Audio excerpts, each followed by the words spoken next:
Fifth question का हमने first part कर दिया है। अब हम करते हैं इसका सेकंड पार्ट। इसके टोटल 6 पार्ट्स हैं, मैंने आपको पहले भी बताया 6 पार्ट्स हैं। मैं आपको 2 ही पार्ट करवाऊंगी, वरना हमारी एक्सरसाइज नहीं कंप्लीट हो पाएगी आज, क्योंकि आपका कल एग्जाम है। तो मैं इसका सेकंड पार्ट करवाऊंगी, बाकी के पार्ट खुद ट्राई कीजिएगा, इससे आपकी प्रैक्टिस भी हो जाएगी। कोई भी डाउट है मेरे को चाहे कॉल करके पूछ सकते हैं या मैसेज करके पूछ सकते हैं। क्लियर?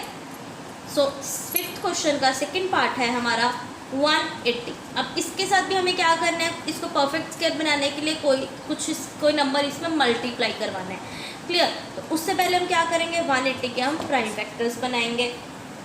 तो प्राइम फैक्टर्स बनाने के लिए इसका एलसीएम लेते हैं। सो 2 9 द 18, ये भी 2 पे जा रहा है। सो 2 4 द 8, देन 2 5 द 10। अब आ गया हमारे पास 45, जो कि 3 के टेबल पे जाएगा। So 3 1 the 3 and 3 5 the 15, then 3 5 the 15 and then 5 1 the 5। अब 180 के प्राइम फैक्टर्स हमारे पास क्या बने, 2 multiply by 2 multiply by 3 multiply by 3 multiply by 5। अगर पेयर्स की बात की जाए, आपको भी स्क्वायर रूट लगाने की जरूरत नहीं है, हमें स्क्वायर रूट नहीं निकालना। सो पेयर्स की बात की जाए, एक पेयर 2 का, एक पेयर 3 का, लेकिन 5 का कोई पेयर ही नहीं है हमारे पास। पेयर्स तो बहुत ज़रूरी है, तो हम इसको किससे मल्टीप्लाई करवाएंगे, 5 से। तो लिखिए here prime factor 5 has no pair. 5 का कोई पेयर नहीं है, तो उसके लिए क्या करना पड़ेगा, therefore 180 must be multiplied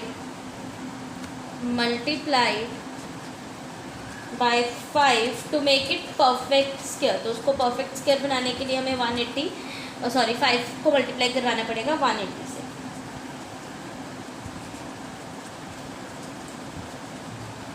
clear? तो 180 मल्टीप्लाई बाय 5 किसके इक्वल आ जाएगा, ये 900 के। अब हमें 900 का उसने लास्ट में ये भी तो बोला है, उसका स्क्वायर रूट निकालिएगा जो आपके पास आंसर आए। तो 900 का स्क्वायर रूट अगर करेंगे तो हमारे पास क्या हो जाएगा, एक 2 है, इसमें से एक 2 बाहर आ जाएगा, स्क्वायर रूट में से 3 बाहर आ जाएगा, और यहाँ पे 5 मल्टीप्लाई होगा तो 5 भी बाहर आ जाएगा। तो तीनों को मल्टीप्लाई करवा दीजिए, आपके पास आ जाएगा 30। क्लियर? ये हो गया हमारा क्वेश्चन 5 का सेकेंड पार्ट। अब हम चलते हैं हमारे नेक्स्ट क्वेश्चन की तरफ, विच इज़ क्वेश्चन नंबर 6। अब देखिए क्वेश्चन 5 में हमने क्या किया था, क्वेश्चन 5 में हमने यहाँ पे मल्टीप्लाइड किया था एक नंबर से।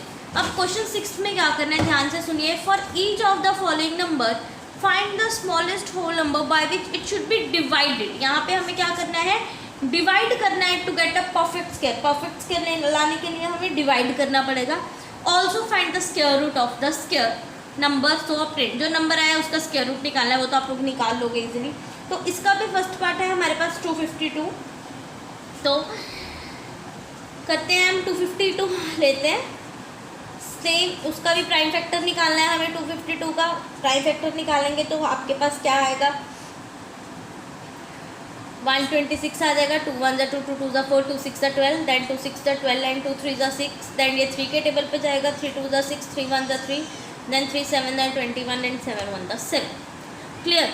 अब ये आ गया मेरे पास टोटल पार्ट्स। अब यहाँ पे डिवाइड करना है, तो डिवाइड हम किसको करेंगे, ध्यान से सुनिए। ये है हमारे पास 252, इसके प्राइम फैक्टर्स हैं 2 × 2 × 3 × 3 × 7। क्लियर? अब ये भी पेयर में है, ये भी पेयर में है, एक 7 है जो पेयर में नहीं है। अगर हम 7 को डिवाइड करवा देंगे तो प्रॉपर ये पेयर में हो जाएगा, तो हम 252 में से 7 को डिवाइड करवाएंगे। सो हैंस हेयर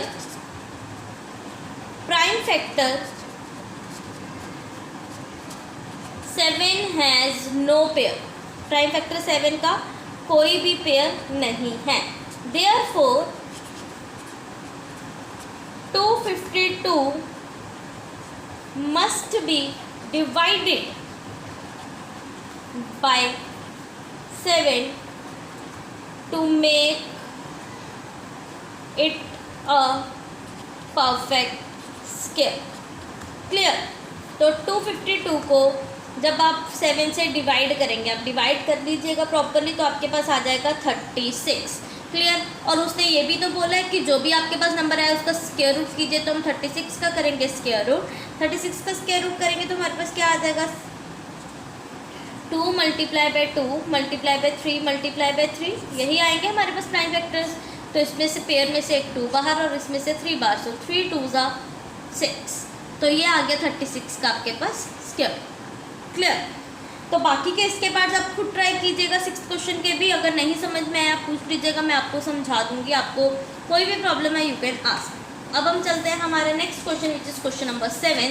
अब क्वेश्चन 7 से लेके 10 तक हमारे स्टेटमेंट समझ हैं, तो ये मैं आपको सारे सॉल्व करवा देती हूँ ताकि आपको कोई डाउट ना रहे। अगर पिछले क्वेश्चन में कोई डाउट हुआ तो प्लीज़ आप पूछ लीजिएगा। तो क्वेश्चन नंबर 7 है, the students of class 8 of school donated 2401 in all. Class 8 के स्टूडेंट्स ने 2401 रुपीज़ डोनेट किए for prime minister national relief fund के लिए। यहाँ पे रुपीज़ मिसिंग है। Each student donated as many rupees as the number of students in the class. हर student ने उतने पैसे डोनेट किए जितने क्लास में स्टूडेंट्स थे।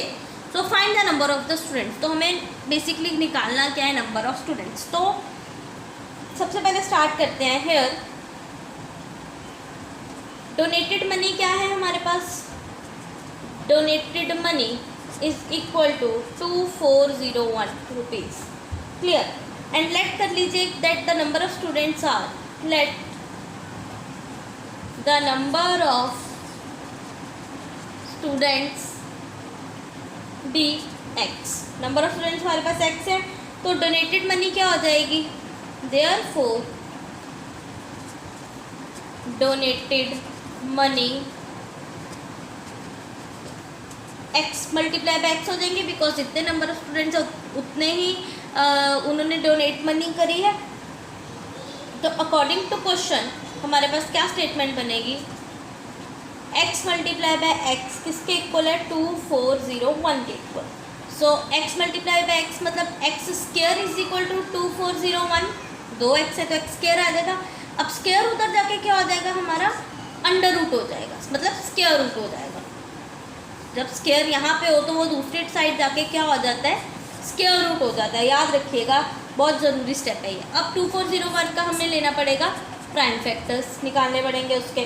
सो ये जाएगा 7 के टेबल पे, ठीक है, बिकॉज 4 + 2 6 एंड 1 7, तो ये 7 के टेबल पे जाएगा। सो 7 3 द 21, देन 3 इधर चला जाएगा, तो यहाँ पे आ जाएगा 7 3 द 21, 7 4 द 28 एंड 2 उधर, देन 7 3 द 21, 343 आ जाएगा। देन अगेन हम प्राइम फैक्टर्स लेंगे, यहाँ पे 49 आ जाएगा, देन 7 7 द 49 एंड 7 1 द 7। तो मेरे पास प्राइम फैक्टर्स क्या बने, 4 × 7 मतलब 7 × 7 × 7 × 7। तो पेयर्स बनाते हैं, ये एक पेयर हो जाएगा, ये 2 पेयर, एक 7 इधर से बाहर आ गया, एक 7 इधर से। तो x की वैल्यू क्या आ गई, 49। इसका मतलब कि मेरे पास नंबर ऑफ स्टूडेंट्स कितने हैं, 49।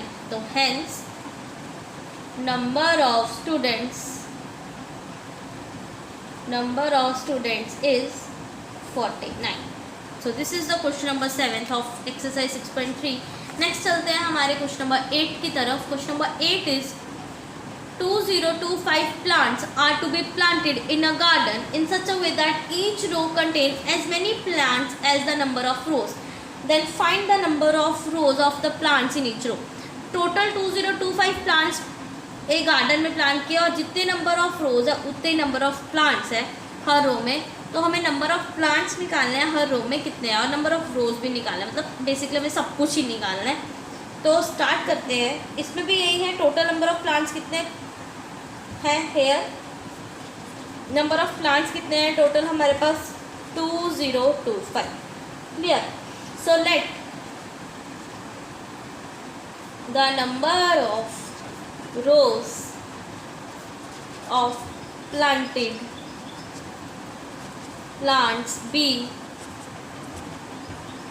x हो जाएंगी नंबर ऑफ रोज जितनी भी प्लांट हुई। So and each row contains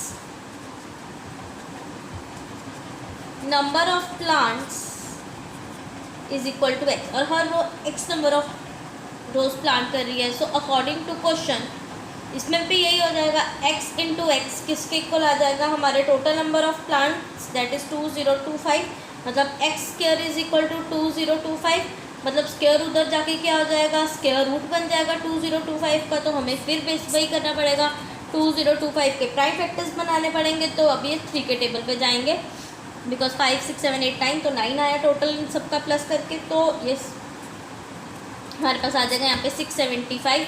जब इसका आ गया हम एलसीएम लेंगे, so 3 2 6, then 3 2 6, 3 5 15, then 3 7 21, 3 5 15, then 3 2 6, 3 5 15, then 5 5 25 and 5 1 5। तो ये आ गए इसके प्राइम फैक्टर्स जो हम लिख लेते हैं। 4 टाइम्स 3 है, 3 into 3 into 3 into 3 and 2 times 5 है। पेयर्स बनाइएगा, एक पेयर 3 का, एक पेयर 3 का, एक पेयर 5 का। पेयर्स कंप्लीट है, सो 3 एक बाहर, स्क्वायर रूट में से एक 3 और बाहर और एक 5 बाहर। तो 3 3 9 9 5 45। तो एक्स की वैल्यू आ गई हमारे पास 45। इसका मतलब कि हर रो में टोटल कितने प्लांट्स हैं, 45 प्लांट्स हैं। तो here each row contain 45 plants, each row contains 45 plant. So ये हो गया आपका question number 8 of your exercise 6.3।